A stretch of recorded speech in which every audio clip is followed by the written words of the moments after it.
ಭಾರತ್ ಮಾತಾ ಕಿ. ಮರಿನ ಕಟ್ಟೆ ಯಾರದು? ಇವ್ರು ಮಾತ್ರ ಹೇಳ್ತಿರಲ್ಲ, ಹಿಂದೆ ಇರೋರು ಯಾರಿಲ್ಲ ಬಿಸಿದು. ಮರಿನ ಕಟ್ಟೆ ಯಾರದು? ಕಟ್ಟೆ ಕಟ್ಟುವೆವು, ಕಟ್ಟೆ ಕಟ್ಟುವೆವು, ಕಟ್ಟೆ ಕಟ್ಟುವೆವು. ಅವ್ರು ಕಟ್ಟಿಲ್ಲ ಅಂದ್ರೆ ನಾವೇ ಕಟ್ಟೋದು.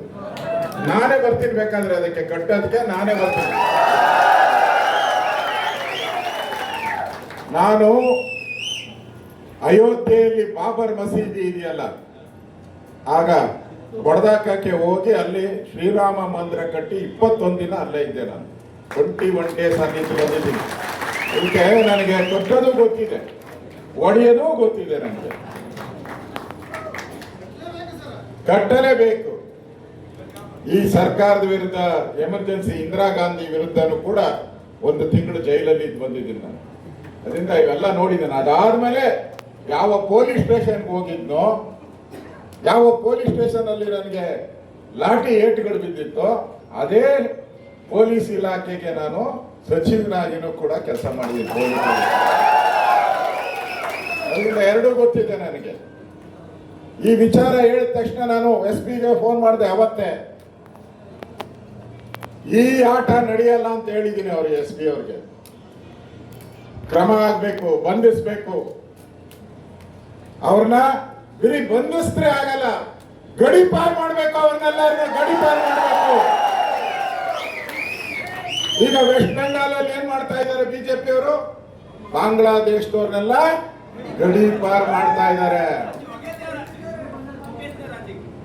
ಕರೆಕ್ಟ್ ತಾನೇ ಮಾಡ್ತಾ ಇರೋದು? ಕರೆಕ್ಟಾ ಇಲ್ವಾ? ನಮ್ಮ ದೇಶದಲ್ಲೂ ಕೂಡ 2 ಕೋಟಿ ಬಾಂಗ್ಲಾದೇಶದವರು ಇದ್ದಾರೆ. 2 ಕೋಟಿ ಬಾಂಗ್ಲಾದೇಶ. ಕರ್ನಾಟಕದಲ್ಲೂ 10 ಲಕ್ಷ ಬಾಂಗ್ಲಾದೇಶದವರು ಇದ್ದಾರೆ. 10 ಲಕ್ಷ. ಭಟ್ಕಳದಲ್ಲಿ ಇನ್ನೂ ಜಾಸ್ತಿ ಇರ್ಬೋದು. ಇವ್ರನ್ನೆಲ್ಲ ಗಡಿ ಪಾರ್ ಮಾಡುವಂತ ಒಂದು ಸರ್ಕಾರ ನರೇಂದ್ರ ಮೋದಿ ಅವರ ಸರ್ಕಾರ ಕೇಂದ್ರದಲ್ಲಿದೆ. ವೆಸ್ಟ್ ಬೆಂಗಾಲ್, ಬಿಹಾರ್ ಮುಖಾಂತರ ಅವ್ರಿಗೆಲ್ಲ ಪಾಸ್ಪೋರ್ಟ್ ಕೊಡ್ತಾ ಇದ್ರು ಮಮತಾ ಬ್ಯಾನರ್ಜಿ.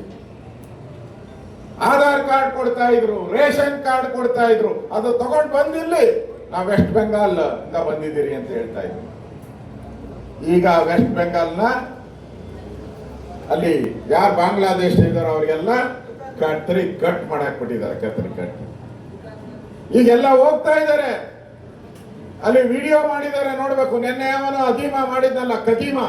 ಇಲ್ಲಿ ಅವನ ಕದೀಮ ಮಾಡಿದ್ನಲ್ಲ ಒಬ್ಬ, ಹಂಗೆ ಅಲ್ಲ ಒಂದು ವಿಡಿಯೋ ಮಾಡಿದ್ದಾರೆ ಇದರಲ್ಲಿ, ಬಾಂಗ್ಲಾದೇಶದಲ್ಲಿ. ಏನು ಅಂತ ಹೇಳಿದ್ರೆ, ಮತ್ತೆ ದೀದಿ ಬರ್ತಾಳೆ, ನಾವೆಲ್ಲ ಮತ್ತೆ ಬರ್ತೀರಿ, ಇವಾಗ ಓಡೋತಾ ಇದ್ದೀರಿ ಎಲ್ಲ ಅಂತ ಹೇಳಿ. ಓಡಿಸ್ಬೇಕಲ್ಲ ಬಾಂಗ್ಲಾದೇಶದವ್ರನ್ನ, ಓಡಿಸ್ಬೇಕಲ್ಲ ಬಾಂಗ್ಲಾದೇಶದವ್ರನ್ನ, ಓಡಿಸ್ಬೇಕಲ್ಲ ಪಾಕಿಸ್ತಾನದವ್ರನ್ನ. ನಮ್ಮ ದೇಶದ ಅನ್ನ ತಿಂದು, ನಮ್ಮ ದೇಶದ ನೀರು ಕುಡಿದು ಇಲ್ಲಿ ಭಯೋತ್ಪಾದನಾ ಚಟುವಟಿಕೆ ಮಾಡುವಂಥದ್ದಕ್ಕೆ ಕೋಟ್ಯಾಂತರ ರೂಪಾಯಿ ವಿದೇಶದಿಂದ ಬರ್ತಾ ಇದೆ. ಕೋಟ್ಯಾಂತರ ರೂಪಾಯಿ ವಿದೇಶದಿಂದ ಬರ್ತಾ ಇದೆ. ಸಿದ್ದರಾಮಯ್ಯನವರ ಸರ್ಕಾರ ಈಗ ವಿಶ್ವೇಶ್ವರ ಹೆಗಡೆ ಕಾಗೇರಿ ಅವರು ಮಾತಾಡದೆ ಹೇಳಿದ್ರು, ಸುನೀಲ್ ನಾಯಕ್ ಅವರು ಮಾತಾಡ್ತಾ ಹೇಳಿದ್ರು, ಈ ಸರ್ಕಾರ, ಸಿದ್ದರಾಮಯ್ಯ ಸರ್ಕಾರ ತೊಲಗೋಯ್ತು ಅಂದ ತಕ್ಷಣ ಅದೇನೋ ಓದ ಪಿಚಾಚಿ ಅಂತ ಹೇಳಿದ್ರೆ ಒಂದೇ ಗವಾಕ್ಷಿ ಒಳಗಡೆ ಅಂತ ಹೇಳಿದ್ರು. ನಾವು ಪಿಚಾಚಿ ಮನೆಯಿಂದ ಮಂತ್ರ ಮಾಡಿ ಓಡಿಸಿದ್ರೆ ಅದು ಮತ್ತೆ ಕಿಟಕಿ ಒಳಗಡೆಯಿಂದ ಗವಾಕ್ಷಿ ಒಳಗಡೆಯಿಂದ ಬರ್ತಾ ಇದೆ. ಮೊದಲೆಲ್ಲ ಎಣ್ಣೆಯಲ್ಲಿ ಕಬಾಬ್ ಮಾಡ್ತಾ ಇದ್ರಲ್ಲ, ಏನೋ ಎಣ್ಣೆಯಲ್ಲಿ ಹಾಕಿ ಬೇಯಿಸ್ತಾ ಇದ್ರು. ಈಗ ಎಣ್ಣೆಯಿಂದ ಬಿದ್ದು ಕೆಂಡದಲ್ಲೇ ಬೇಯಿಸುವಂತ ಸ್ಥಿತಿ DK ಶಿವಕುಮಾರ್ ಬರ್ತಾ ಇದ್ದಾರೆ. ಅವ್ರು ಹೇಳಿದ್ರು ಮಂಗಳೂರಲ್ಲಿ ಅವನು ಕುಕ್ಕರ್ ತಂದು ಅದರಲ್ಲಿ ಬಾಂಬ್ ಇಟ್ಟು ಬ್ಲಾಸ್ಟ್ ಮಾಡಬೇಕು ಅಂತ, ಒಂದು 25 ಜನನ ಕೊಲ್ಲಬೇಕು ಹಿಂದೂಗಳನ್ನ ಅಂತ ತಯಾರು ಮಾಡ್ಕೊಂಡ್ ಬಂದಿದ್ದ. ಆಟೋದಲ್ಲಿ ಬರ್ತಾ ಇದ್ದ, ಪುಣ್ಯಕ್ಕೆ ಅದು ಸಿಕ್ಕಾಕೊಂಡ್ಬಿಡ್ತು. ಆ ಫಸ್ಟ್ ಈಗ ಮುಖ್ಯಮಂತ್ರಿ ಆಗ ಹೊರಟಿದಾರಲ್ಲ ಯಾರು, DK, ಅವ್ರು ಹೇಳಿದ್ರು ಇವನು ನನ್ನ ಬ್ರದರ್ ಅಂದ್ರು. ಯಾರು? ಕುಕ್ಕರ್ ಬಾಂಬ್ ಅನ್ನ ಹಿಂದೂಗಳನ್ನ ಕೊಲ್ಲಕ್ ಬಂದಿದ್ದ, ಅವ್ರನ್ನ DK ನಮ್ ಬ್ರದರ್ ಅಂದ್ರು. ಅವ್ರು ಬರ್ತಾವ್ರೆ ಈಗ ಮುಖ್ಯಮಂತ್ರಿ ಪದವಿ. ಅರ್ಥ ಆಯ್ತಲ್ಲ? ಅಂದ್ರೆ ಏನು ವ್ಯತ್ಯಾಸ ಇಲ್ಲ. ಸಿದ್ದರಾಮಯ್ಯ ಬಂದ್ರು ಅಷ್ಟೇ, ಡಿ ಕೆ ಬಂದ್ರು ಅಷ್ಟೇನೆ. ಇವರಿಬ್ರು ಕೂಡ ಹಿಂದೂ ವಿರೋಧಿಗಳು. ಇವರೆಲ್ಲ ಹಿಂದೂಗಳಿಗೆ ಅನ್ಯಾಯ ಮಾಡ್ತಾ ಇದ್ದಾರೆ. ಇವತ್ತು ಹಿಂದೂಗಳನ್ನ ಕಡೆಗಣಿಸ್ತಾ ಇದ್ದಾರೆ. ಮೊನ್ನೆ 800 ಕೋಟಿ ಕೊಟ್ಟರು ಅವರ ಕೇರಿಗಳಿಗೆ ಅಭಿವೃದ್ಧಿ ಮಾಡಕ್ಕೆ. ಅವ್ರಿಗೆ ಪೆನ್ಷನ್, ಅವ್ರಿಗೆ ಏನ್ ಸಹಾಯ ಬೇಕು ಎಲ್ಲ ಮಾಡ್ತಾರೆ. ಆದ್ರೆ ಹಿಂದೂಗಳಿಗೆ ಕೊಡ್ಬೇಕಾದ್ರೆ ಅವ್ರ ಕೈಯೇ ಬರಲ್ಲ. ಹಿಂದೆ ಹಂಗೆ ಹೋಗ್ತೈತೆ ವಾಪಸ್ ಕೈ. ಅವ್ರ ಗುರ್ತೆ ಕೈ, ಕಳ್ಕೈ ಅದು, ಕಳ್ಕೈ ಅದು. ಅದರಿಂದ ಕಳ್ತನ ಮಾಡಿ ಮಾಡಿ ಅಭ್ಯಾಸ ಆಗ್ಬಿಟ್ಟಿದೆ. ಅದು ಕಳ್ಕೈ ಅದು. ಕಳ್ತನ ಮಾಡದೆ ಅವ್ರದ್ದು, ಲೂಟಿ ಹೊಡೆಯದೆ ಅವ್ರದ್ದು ಅಭ್ಯಾಸ. ಅಂತ ಕಳ್ಕೈಗೆ ಜನ ಇವತ್ತು ಪಾಠ ಕಲಿಸುವಂತ ಕಾಲ ಬಂದಿದೆ. ಮರಿಯನ ಕಟ್ಟೆ ಏನಿದೆ ಅದು ಇವತ್ತಿಂದಲ್ಲ, ಇವತ್ತಿಂದ ಅದು ಮರಿಯನ ಕಟ್ಟೆ 100 ವರ್ಷ ಇತಿಹಾಸ ಇದೆ. ನಾನು ತಹಸೀಲ್ದಾರ್ಗೆ ನಮ್ಮ DC ಅವರೆಲ್ಲ ಬಂದಿದ್ರು. ನಾನು ಇಲ್ಲಿ ಬರಕ್ ಮುಂಚೆ ನಾನು IB-ನಲ್ಲಿ ಅವರೆಲ್ಲ ಕರೆಸಿದ್ದೆ. DC-ನು, SP, IG, ಪೊಲೀಸ್ ಎಲ್ಲ ಬಂದಿದ್ರು. ನಂತರ ಬಂದು ವರದಿಯನ್ನ ಕೊಟ್ಟು ಹೋದ್ರು. ನಾನು ಅವ್ರಿಗೆ ಹೇಳಿದ್ದೀನಿ, ನೀವು ಕಟ್ತೀರಾ ಇಲ್ಲ ನಾನು ಬಂದು ಕಟ್ಟಬೇಕಾ ಅಂತ ಕೇಳಿದ್ದೀನಿ. ಸರಿ ತಾನೆ? ಕಟ್ಟೆ ಕಟ್ಟುವೆವು, ಅಲ್ಲೇ ಕಟ್ಟುವೆವು. ಕಟ್ಟೆನ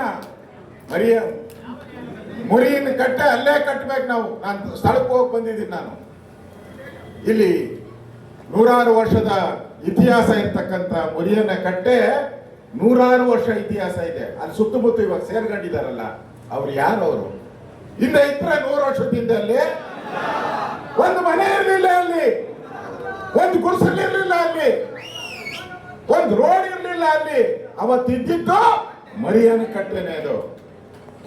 ಅವತ್ತಿದ್ದು ಮುರಿಯನ್ ಕಟ್ಟೆ. ಇವತ್ತು ಇವರೆಲ್ಲ ಹೊಸದಾಗಿ ಬಂದ್ಬಿಟ್ಟು ಹಳೇದನ್ನ ತೆಗೆದಾಕ್ಬಿಟ್ರು. ಕಾನೂನು ಪ್ರಕಾರ ರಸ್ತೆ ಅಗಲೀಕರಣ ಮಾಡುವಂತ ಸಂದರ್ಭದಲ್ಲಿ ಅಧಿಕಾರಿಗಳು, ಪೊಲೀಸ್ ಅಧಿಕಾರಿ, ಜಿಲ್ಲಾಧಿಕಾರಿ, ನ್ಯಾಷನಲ್ ಹೈವೇ ಅವೆಲ್ಲ ತೀರ್ಮಾನ ಮಾಡಿ ಅಲ್ಲಿ ಕಟ್ಟಿರುವಂತದ್ದು ಅಕ್ರಮ ಅಲ್ಲ. ಅಲ್ಲಿರೋರು ಅಕ್ರಮ. ಅಲ್ಲಿ ಮನೆ ಕಟ್ಕೊಂಡವರಲ್ಲ, ಅವರೆಲ್ಲ ಅಕ್ರಮ. ಅದು ಬೇರೆ ಗಲಾಟ ಆಗಿತ್ತು ಹಿಂದೆ, ಗೊತ್ತಿದ್ಯಾ? ಬೇರೆ ಗಲಾಟ ಆಗಿತ್ತು ಅದು ಹಿಂದೆ. ಅವ್ರ ಅಕ್ರಮ. ಈ ಮರಿಯನ ಕಟ್ಟೆ ಸಕ್ರಮ, ಸಕ್ರಮ ಇರುವಂತದ್ದು. ಅದಕ್ಕೆ ನಾವು ಹೋರಾಟ ಮಾಡ್ತಾ ಇದ್ದೀರಿ. ನಾವೇನಾದ್ರೂ ಈ ತರ ಪದೇ ಪದೇ ಶಾಂತಿ ಶಾಂತಿ ಅಂತ ಹೊರಟ್ರೆ ನಮ್ಗೆ ವಾಂತಿ ಮಾಡಿಸ್ಬಿಡ್ತಾರೆ ಇವರೆಲ್ಲ. ಶಾಂತಿ ಅಲ್ಲ, ಈಗ ನ್ಯಾಯಕ್ಕೋಸ್ಕರ ಹೋರಾಟ, ಧರ್ಮಕ್ಕೋಸ್ಕರ ಹೋರಾಟ. ಸನಾತನ ಧರ್ಮ ಉಳಿದ್ರೆ ಈ ದೇಶ ಉಳಿತತೆ, ಭಾರತ ಉಳಿತತೆ, ನಾವು ಉಳಿತೀರಿ. ಇವತ್ತು ಕಟ್ಟೆವರೆಗೂ ಬಂದಿದ್ದಾರೆ, ನಾಳೆ ನಮ್ಮನೆ ಕಟ್ಟೆಗೂ ಬರ್ತಾರೆ. ಎಚ್ಚರಿಕೆ. ಇವತ್ತು ರೋಡಲ್ಲಿರೋ ಕಟ್ಟೆಗೆ ಬಂದಿದ್ದಾರೆ, ನಾಳೆ ನಮ್ಮ ಮನೆ ಮುಂದೆ ಇರುವಂತ ಕಟ್ಟೆಗೂ, ತುಳಸಿ ಕಟ್ಟೆಗೂ ಕೈ ಹಾಕ್ತಾರೆ ಇವರು. ಅದಮರು ದೇಶ ದ್ರೋಹಿಗಳು ಇವರು. ಪಾಕಿಸ್ತಾನದ ಏಜೆಂಟ್ಗಳ ಕೆಲಸ ಮಾಡುವಂತವರು. ಇವತ್ತು SIR ಬರ್ತಾ ಇದೆ. ಎಚ್ಚರಿಕೆಯಿಂದ ಇರ್ಬೇಕು ನಾವು. ಯಾರ್ಯಾರು ಪ್ರಧಾನಮಂತ್ರಿಗಳು, ಯಾರ್ಯಾರು ಬಾಂಗ್ಲಾದೇಶ, ಪಾಕಿಸ್ತಾನದವ್ರು ಇದಾರೋ ಅವ್ರಿಗೆಲ್ಲ ಗೇಟ್ ಪಾಸ್ ಕೊಡ್ತಾ ಇದ್ದಾರೆ. ವೆಸ್ಟ್ ಬೆಂಗಾಲಲ್ಲಿ ದೀದಿ ಅಂತ ಇದ್ರಲ್ಲ, ನೋಡ್ದಲ್ಲ ಮಮತಾ ಬ್ಯಾನರ್ಜಿ ಹೆಂಗೆ 8 ಮೂಟೆ ಕಟ್ಕೊಂಡು ವೆಸ್ಟ್ ಬೆಂಗಾಲ್ ಸಾರಿ ಬಾಂಗ್ಲಾದೇಶಕ್ಕೆ ಹೋಗ್ತಾ ಇದ್ದಾರೆ. ಕಾರ್ಟೂನ್ ಬಂದಿತ್ತು, ಒಂದು ಕಾರ್ಟೂನು ಸೂಟ್ ಕೇಸ್ ಇಟ್ಕೊಂಡು ಓದ್ತಾ ಇದ್ದಾರೆ. ಕಾರ್ಟೂನ್ ಅದೇ ನೋಡಿ, ಇದರಲ್ಲಿ ನಿಮ್ಮ ಗ್ರೂಪ್ ಅಲ್ಲಿ ಇದೆ. ನಮ್ಮ ಮುಖ್ಯಮಂತ್ರಿ ಹೇಳ್ತಾನೆ, ಯಾಕಮ್ಮ ಓದ್ತಾ ಇದ್ದಿ ಅಂತ. ಇಲ್ಲಿ ನಾನು ಆಗಲ್ಲ, ಇನ್ನು ಅಲ್ಲೇ ಸೆಟ್ಲ್ ಆಗ್ಬಿಡ್ತೀನಿ ನಾನು ಅಂತ ಹೇಳ್ತಾರೆ. ಹಾಗೆ ಇವನ್ನೆಲ್ಲ ಸೆಟ್ಲ್ ಮಾಡಿಸ್ಬೇಕು ಬಾಂಗ್ಲಾದೇಶಕ್ಕೆ.